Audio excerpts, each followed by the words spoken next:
तो हेलो दोस्तों, आप सभी कैसे हैं। आशा करते हैं कि आप सभी अच्छे होंगे। बात करेंगे सीटेट दिसंबर 2024 के लिए सीडीपी की, और ये सीडीपी का चैप्टर नंबर 7 रहेगा। चाइल्ड डेवलपमेंट एंड पेडागोजी का चैप्टर नंबर 7 रहेगा। इससे पहले के 6 चैप्टर जो है आप चैनल पर प्लेलिस्ट से देख सकते हैं। तो इस चैप्टर के अंदर हम जो है सेल्डन और स्नेक का व्यक्तित्व का वर्गीकरण जो है उसको पढ़ेंगे और समझेंगे।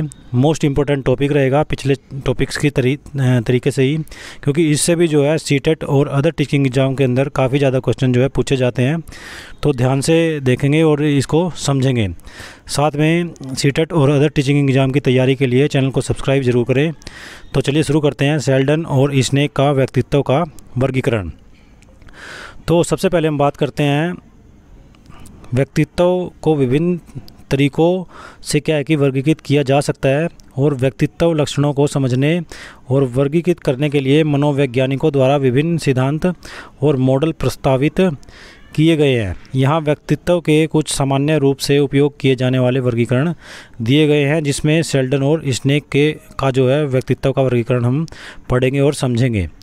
तो इसमें अगर हम बात करें कि सेल्डन का जो वर्गीकरण है वो किस प्रकार से उन्होंने व्यक्तित्व के बारे में बताया है, तो पहले उसको जान लेते हैं। तो इसके अंदर जो है विलियम एच सेल्डन, जो कि 1942 के अंदर उन्होंने वो जो कि क्या है अमेरिकी सर्जन रहे थे। उन्होंने शारीरिक संरचना के आधार पर व्यक्तित्व को क्या है कि निम्नलिखित 3 प्रकारों में विभाजित किया था। सबसे पहले उन्होंने जो है वो अमेरिकी सर्जन है 1942 के अंदर, विलियम एच सेल्डन उनका पूरा नाम है। उन्होंने व्यक्तित्व को जो है 3 प्रकारों में 3 टाइप्स जो है व्यक्तित्व के बताए हैं। सबसे पहला जो है वो है एंडोमॉर्फिक। तो एंडोमॉर्फिक क्या होता है उसको समझ लेते हैं। पहली जो टाइप है सेल्डन के द्वारा बताई गई, उसमें क्या है कि such persons have a tender physique. तो क्योंकि इन्होंने शारीरिक रूप से जो है उसके बारे में बताया व्यक्तित्व के बारे में, तो ऐसे व्यक्तियों का क्या है कि गठन जो शारीरिक गठन है वो मृदु होता है। एंडोमॉर्फिक की अभी बात कर रहे हैं हम। तो इसके अंदर जो व्यक्ति आते हैं उनका मानना है कि ऐसे व्यक्तियों का जो शारीरिक गठन है वो मृदु होता है। Such persons have a tender physique.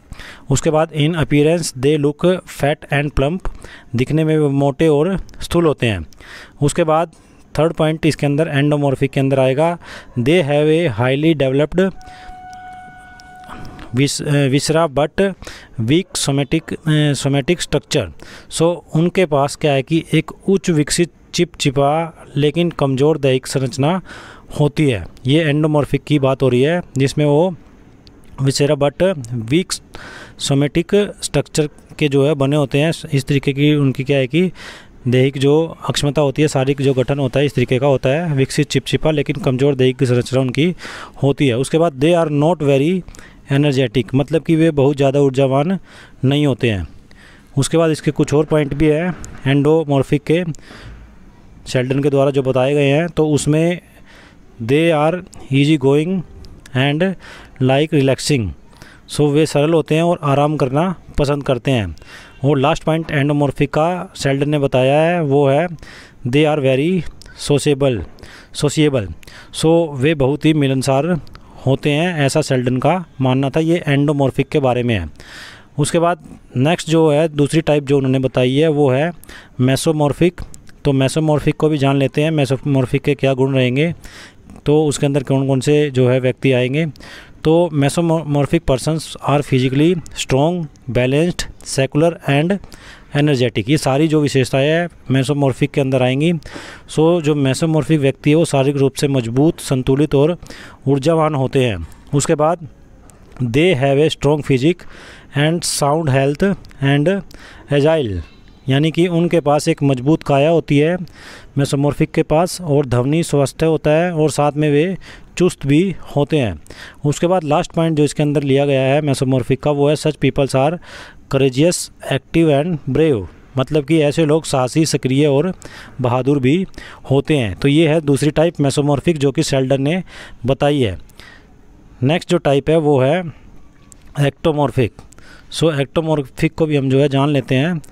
So the ectomorphic people are physically weak, cowardly of nature and slender of built, मतलब कि जो हमारे एक्टोमॉर्फिक होते हैं वो एक्टोमॉर्फिक लोग शारीरिक रूप से कमज़ोर होते हैं, स्वभाव से डरपोक होते हैं और पतले भी होते हैं।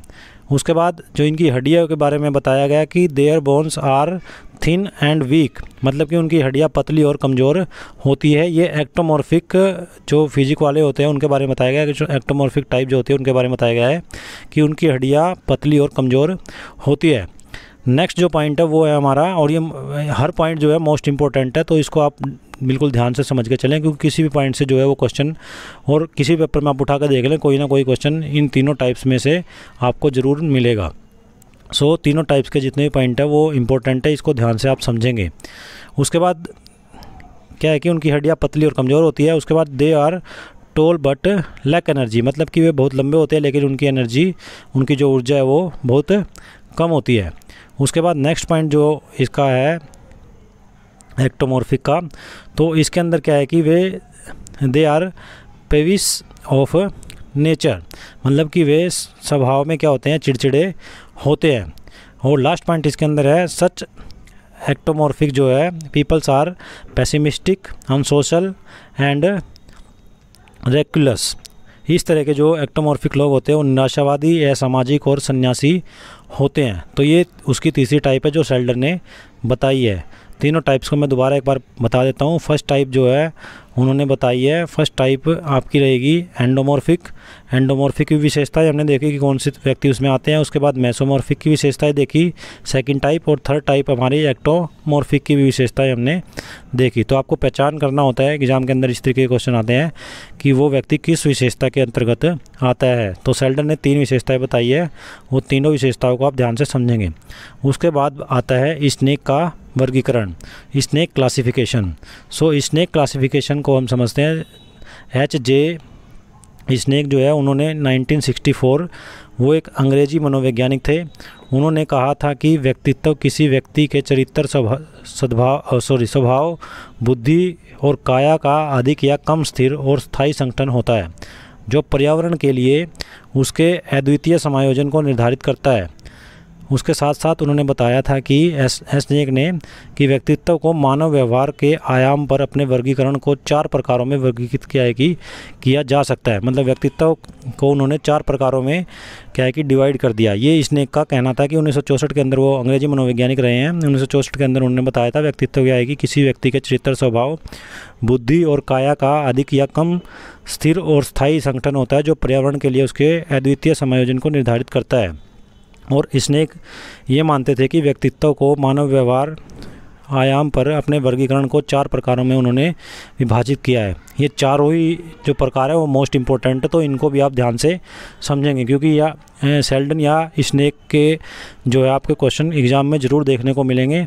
इनके व्यक्तित्व वर्गीकरण के जो है एग्ज़ाम के अंदर क्वेश्चन काफ़ी ज़्यादा पूछे जाते हैं, तो हर एक पॉइंट को आप अच्छे से समझेंगे। इसमें जो है आपका सबसे पहला जो प्रकार स्नेक ने बताया है वो है इंट्रोवर्ट, यानी कि अंतर्मुखी। तो अंतर्मुखी नाम से ही पता लग रहा है, N introvert person is generally क्या है, posed, reserved, shy, backward and has little belief in decisions taken by him. तो एक अंतर्मुखी जो व्यक्ति होता है वो आमतौर पर क्या होता है, मार्मिक, आरक्षित, शर्मीला, पिछड़ा होता है और उसके द्वारा लिए गए निर्णयों में बहुत कम विश्वास होता है। मतलब कि वो जितने भी निर्णय लेता है वो उसमें वो क्या है कि बहुत कम विश्वास उनके निर्णयों पर उसको खुद को ही क्या है कि होता है। तो an introvert person is generally poised, reserved, shy, backward and has little belief in decisions taken by him. तो ये इसकी पहली विशेषता रहेगी अंतर्मुखी की।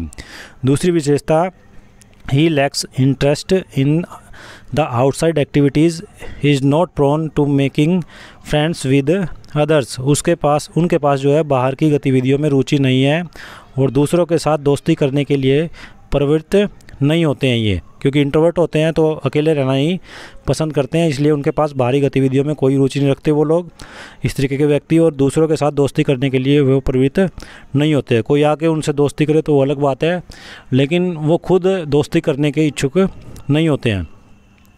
उसके बाद नेक्स्ट जो इसकी विशेषता रहती है इंट्रोवर्ट की, वो कौन सी होती है, तो he has a limited social circle. तो ये हम समझी गए, जब इंट्रोवर्ट है, अकेला रहना पसंद करता है, तो उसका कोई सीमित सामाजिक दायरा होता है, क्योंकि उसको ज़्यादा दायरा वो बढ़ाता नहीं है, अकेला रहना ही वो पसंद करता है। उसके बाद he lives an organised life, वह एक संगठित जीवन जीते हैं। इस तरीके के जो व्यक्ति होते हैं इंट्रोवर्ट, वो संगठित जीवन जीते हैं, ऑर्गेनाइज्ड लाइफ उनकी होती है। ही लाइक्स रीडिंग बुक्स, वो किताबें पढ़ना पसंद करते हैं। और जो he has not many friends, उनके काफ़ी ज़्यादा दोस्त नहीं होते हैं, ये हम ऊपर भी बात कर चुके हैं, क्योंकि वो अकेले रहना ही पसंद करते हैं। He likes A disciplined way of life, उन्हें जीवन का एक अनुशासित तरीका पसंद है, मतलब वो डिसिप्लिन बहुत ज़्यादा होते हैं अपनी लाइफ के अंदर और उस अनुशासित रास्ते पे ही चलते हुए अपनी लाइफ को व्यतीत करते हैं। उसके बाद next point, he takes the events taking place in life seriously, तो वह जीवन में घट रही घटनाओं को गंभीरता से लेते हैं। हर एक पॉइंट इसका इम्पोर्टेंट है। इंट्रोवर्ट व्यक्तियों के बारे में जो जानकारी इसमें दी गई है, तो स्नेक ने जो बताया इंट्रोवर्ट व्यक्तियों की क्या क्या पहचान है, तो इसमें से पहचान के द्वारा ही आपके जो है क्वेश्चन पूछे जाते हैं। तो हर एक पॉइंट आपके लिए इंपॉर्टेंट है, इसको अच्छे तरीके से आप रिवाइज करेंगे। So he takes the events taking place in life seriously, वह जीवन में घट रही घटनाओं को क्या है कि गंभीरता से लेते हैं। उसके बाद इसके कुछ और विशेषताएं हैं।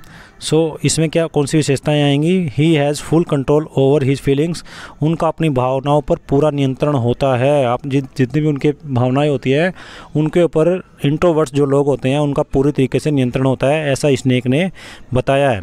उसके बाद he doesn't get excited easily, मतलब वे आसानी से उत्तेजित नहीं होते हैं, ये भी उनकी एक विशेषता रहती है। उसके बाद लास्ट पॉइंट इंट्रोवर्ट के बारे में जो बताया गया है, पेसिमिस्टिक बट रिलायबल, निराशावादी लेकिन विश्वसनीय। सो निराशावादी हो सकते हैं वो, लेकिन विश्वसनीय भी होते हैं। उसके बाद सेकंड टाइप, तो सेकंड टाइप के से पहले एक बार मैं ऊपर रिवाइज कर देता हूँ इनको, जो इंट्रोवर्ट के बारे में हमने पढ़ा है। सो इंट्रोवर्ट को अगर हम देखते हैं तो सबसे पहले वो अंतर्मुखी व्यक्ति जो होते हैं आमतौर पर मार्मिक आरक्षित शर्मीले पिछड़े होते हैं और उसके लिए गए निर्णयों में बहुत कम उनका विश्वास होता है। उसके बाद उनके पास बाहरी गतिविधियों में रुचि नहीं है और दूसरों के साथ दोस्ती करने के लिए प्रवृत्त वो नहीं होते हैं। उनका एक सीमित सामाजिक दायरा होता है इंट्रोवर्ट का। अंतर्मुखी व्यक्तियों का वह एक संगठित जीवन जीते हैं, उन्हें किताब पढ़ना पसंद है और उनके कई दोस्त नहीं होते हैं। उन्हें जीवन का एक अनुशासित तरीका ही पसंद आता है और वह जीवन में घट रही घटनाओं को गंभीरता से लेते हैं। उनका अपनी भावनाओं पर पूरी तरीके से नियंत्रण होता है और इंट्रोवर्ट का क्या है कि वह आसानी से उत्तेजित नहीं होते हैं। साथ में वे कुछ क्या है कि निराशावादी हो सकते हैं, लेकिन उन पर विश्वास किया जा सकता है, विश्वसनीय वो लोग होते हैं। उसके बाद सेकंड टाइप जो स्नेक ने बताई है वो है बहिर्मुखी, तो उसको डिस्कशन कर लेते हैं, उसको समझ लेते हैं, उसकी बात कर लेते हैं। तो सेकंड टाइप जो एक्सट्रोवर्ट होते हैं, सो फर्स्ट इसका पॉइंट जो फर्स्ट इसकी कैरेक्टरिस्टिक्स रहेगी वो कौन सी रहेगी, extrovert peoples are easy going jolly and quick witted, यानी कि बहुमुखी लोग जो होते हैं वो सरल होते हैं, जॉली और त्वरित रूप से सुसज्जित होते हैं। सेकंड पॉइंट इसकी second characteristics, they are highly social, मतलब ये अत्यधिक सामाजिक होते हैं, लोगों से मिलना जुलना पसंद करते हैं। जितने ज़्यादा लोगों को का सर्कल उनका बने उतना ही उनको अच्छा यानी कि गुड फील होता है, फील गुड होता है, मतलब अच्छा महसूस वो करते हैं जितना बड़ा उनका सर्कल बनता जाता है। इस तरीके के व्यक्तियों का, कौन से व्यक्तियों का, बहिर्मुखी जिनको बोलते हैं, एक्सट्रोवर्ट जिनको बोलते हैं। उसके बाद they like making friends with others and are gregarious, यानी कि वे दूसरों के साथ दोस्ती करना पसंद करते हैं और निष्ठुर होते हैं। ये इसकी जो है थर्ड टाइप रहेगी एक्सट्रोवर्ट की, बहिर्मुखी व्यक्तियों की। दे have a large number of friends, उनके दोस्ती एक बड़ी संख्या होती है, जैसा कि मैंने ऊपर भी बताया कि वो हाईली सोशलाइज होते हैं, तो वो जितने ज़्यादा हो सके दोस्त बनाते हैं, तो उनकी दोस्तों की संख्या बहुत ज़्यादा हो सकती है या होती है। उसके बाद एक्सट्रोवर्ट की ही कुछ और विशेषताएँ हैं। They are practical in life, वो पूरी तरीके से जीवन में व्यवहारिक होते हैं, प्रैक्टिकल होते हैं, कुछ भी छुपा के नहीं रखते हैं। इंट्रोवर्ट की तरीके से पूरी तरीके से खुले दिल से वो क्या है कि दोस्ती करते हैं और सामाजिक होते हैं। They do not like have full control over their feelings and emotions, उन्हें अपनी भावनाओं पर पूरा नियंत्रण पसंद नहीं होता है। उसके बाद they have an optimistic outlook to life, यानी कि उनका जीवन के प्रति एक आशावादी दृष्टिकोण रहता है, वो आगे फ्यूचर को, भविष्य को अच्छा मान के चलते हैं। एक आशावादी दृष्टिकोण, ऑप्टिमिस्टिक जो है आउटलुक उनका लाइफ के रिगार्डिंग क्या है कि रहता है।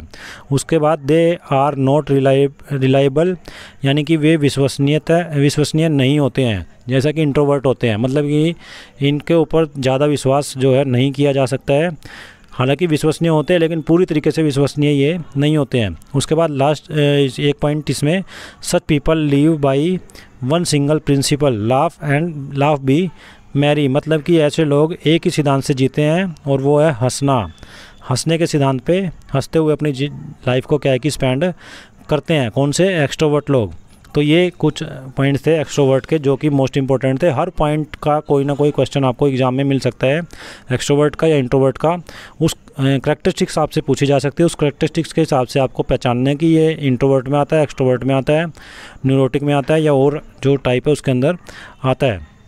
उसके बाद थर्ड जो टाइप है न्यूरोटिक, तो न्यूरोटिक को हम पढ़ेंगे। हर टाइप का कंपैरिजन आपको इसी में देखने को मिल जाएगा। अगर आप सारे पॉइंट्स को अच्छे से रीड करेंगे तो आसानी से कंपैरिजन भी कर सकते हैं और एग्ज़ाम के अंदर आसानी से क्वेश्चन का आंसर भी दे सकते हैं।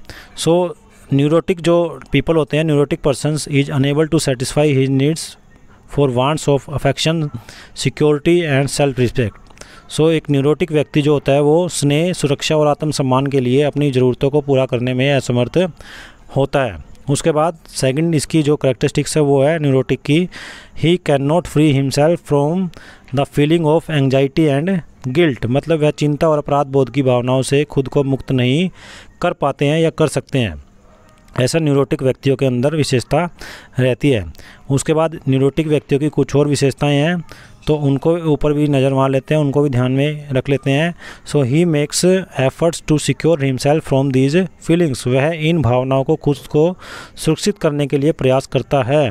इस तरीके का व्यक्ति, न्यूरोटिक टाइप का व्यक्ति जो है अपनी भावनाओं को खुद को सुरक्षित करने का प्रयास करता है। उसके बाद such persons are detached from the realities of life, मतलब ऐसे व्यक्ति जीवन की वास्तविकताओं से अलग होते हैं, तो वो इमेजिनेशन जो है ज़्यादा बनाते हैं, इमेजिनेशन के अंदर जो है ज़्यादा रहते हैं, जो वास्तविक लाइफ होती है उससे थोड़ा दूर हट के रहते हैं।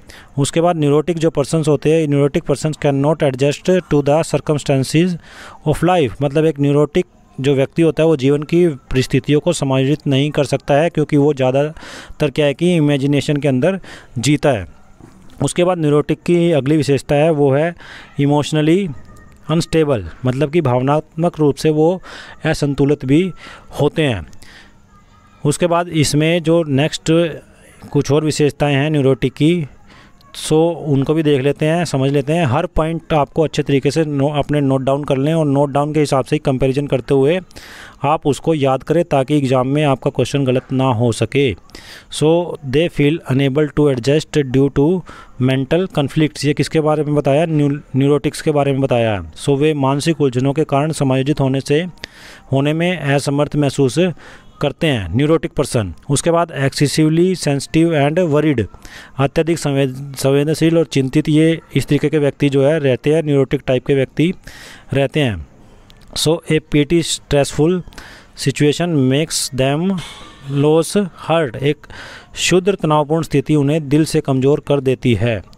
ये न्यूरोटिक पर्सन्स के साथ होता है। उसके बाद न्यूरोटिक पर्सन्स की और विशेषताएं हैं, हर विशेषता को आपने ध्यान से पढ़ना है और समझना है। Neurotic persons are unhappy, self centred and dissatisfied, neurotic व्यक्ति दुखी, स्वकेंद्रित और असंतुष्ट हमेशा रहते हैं या होते हैं। उसके बाद अगली जो लास्ट है जो इसकी कैरेक्टरिस्टिक्स उसको भी देख लेते हैं। So they can not sleep soundly, have had aches and perspire profusely, वे आसानी से सो नहीं सकते हैं, सिर में दर्द उनके रहता है और गहराई से पसीना उनको आता है। तो ये कुछ सारी जो है विशेषताएं, काफ़ी सारी विशेषताएं मान लो कह लीजिए न्यूरोटिक पर्सन्स के अंदर होती हैं। इन सारी विशेषताओं को अच्छे से आप एक एक करके याद कर सकते हैं और बाकी के जो टाइप्स हैं उनके साथ क्या है कि इसका कंपैरिजन भी कर सकते हैं, इंट्रोवर्ट, एक्सट्रोवर्ट, और हमने पढ़ा न्यूरोटिक्स पर्सन्स के बारे में। उसके बाद लास्ट जो है वो है साइकोटिक्स। तो साइकोटिक्स जो टाइप्स के जो पर्सन्स होते हैं उनकी भी विशेषताओं को हम जान लेते हैं। तो साइकोटिक्स जो व्यक्ति होते हैं, साइकोटिक्स सफ़र फ्रॉम डिप्रेशन मतलब साइकोटिक अवसाद से ग्रस्त व्यक्ति होते हैं। They are sad and tend to have guilt conscience, मतलब कि वे दुखी होते हैं और उन्हें अपराध भाव होता रहता है। ये साइकोटिक्स के बारे में बताया गया है। They find it difficult to adjust to the circumstances, सो उन्हें परिस्थितियों से तालमेल बिठाना मुश्किल लगता है। ये साइकोटिस्ट व्यक्ति जो होते हैं उन्हें परिस्थितियों में तालमेल बिठाना बहुत ही मुश्किल लगता है। उसके बाद they lack the ability to behave suitability in a given situation. The psychotics are antisocial, वो किसी से मिलना जुलना पसंद नहीं करते हैं साइकोटिक्स व्यक्ति। They have no faith in the social norms, उनके पास क्या है कि दी गई स्थिति में उपयुक्त व्यवहार करने की अक्षमता का अभाव रहता है। और साइकोटिक्स जो व्यक्ति होते हैं, साइकोटिक्स जो लोग होते हैं वो समाज विरोधी होते हैं, सामाजिक जो परंपराएं हैं उनको नहीं मानते हैं और सामाजिक मानदंडों में उनका कोई भी विश्वास नहीं होता है। ये विशेषताएं हैं साइकोटिक्स की। तो इसके अंदर क्या है कि ये हमें स्नेक ने बताया कि स्नेक ने 4 टाइप्स बताई हैं व्यक्तित्व की जो 4 टाइप्स हैं उनके नाम मैं दोबारा रीड कर देता हूँ। काफ़ी सारी उनकी विशेषताएं हैं। अलग अलग विशेषताओं को आप अपने कॉपी के अंदर, नोटबुक के अंदर नोट करके अच्छे तरीके से उनको रीड कर सकते हैं और सभी विशेषताओं के साथ चारों टाइप्स को क्या है कि कंपैरिजन आसानी से कर सकते हैं, ताकि एग्ज़ाम में कोई भी क्वेश्चन पूछा जाए आप आराम से उनका जो है आंसर दे सकते हैं। सो फर्स्ट जो टाइप बताई है वो अंतर्मुखी है, इंट्रोवर्ट्स जिनको बोलते हैं। काफ़ी सारी इसकी विशेषताएं हैं। बहिर्मुखी बताया है, बहिर्मुखी के बाद बहिर्मुखी की भी बहुत सारी विशेषताएं हैं। उसके बाद न्यूरोटिक्स है, न्यूरोटिक्स की भी बहुत सारी विशेषताएं जो है बताई गई है स्नेक के द्वारा 1964 के अंदर। और साइकोटिक्स की भी काफ़ी सारी विशेषताएं जो है बताई गई है। तुलना करने से ही आपको व्यक्तित्व के जो पहचान है वो आसानी से हो पाएगी, इसलिए इन तुलनाओं को आप जो है नोटबुक में नोट ज़रूर करें ताकि आसानी से आप तुलना कर सके और एग्ज़ाम के अंदर क्वेश्चन को आसानी से सॉल्व कर सके। तो स्नेक और जो यहाँ हमने सेल्डन के बारे में पढ़ा, सेल्डन ने व्यक्तित्व की 3 टाइप्स बताई हैं और स्नेक ने जो है 4 टाइप्स बताई हैं व्यक्तित्व की, 4 टाइप्स जो है बताई हैं। तो ये पूरा क्वेश्चन जो पर्सनैलिटी के बारे में है, सेल्डन और स्नेक के क्लासिफिकेशन के बारे में है। मोस्ट इम्पोर्टेंट ये पूरा टॉपिक है और इस टॉपिक के अंदर जितनी भी आपकी पर्सनैलिटी की टाइप्स हैं, 3 टाइप सेल्डन की और 3 टाइप सेल्डन की और 3 टाइप सेल्डन की कौन सी, एंडोमॉर्फिक, मेसोमॉर्फिक और एक्टोमॉर्फिक। और उसके बाद जो 4 टाइप है, 4 टाइप आपकी स्नेक ने बताई है, इंट्रोवर्ट, एक्सट्रोवर्ट, उसके बाद न्यूरोटिक और उसके बाद लास्ट टाइप जो उन्होंने बताई थी वो कौन सी थी, लास्ट टाइप आपकी है साइकोटिक्स। तो ये 4 जो टाइप हैं ये आपकी किसकी हैं,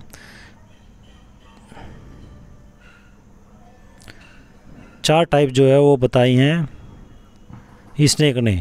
तो इस तरीके से जो है मोस्ट इम्पोर्टेंट ये टॉपिक रहता है, क्योंकि इसमें से बहुत ज़्यादा क्वेश्चन आप किसी भी टीचिंग एग्ज़ाम को उठा के देख लीजिए, उसमें क्वेश्चन पूछे जाते हैं। तो इसको आप ध्यान से समझें, एक पॉइंट को ध्यान से समझें और लिखें, नोट करें, नोट डाउन करें, ताकि आप आराम से एग्ज़ाम के अंदर सभी क्वेश्चन को सोल्व कर सकें।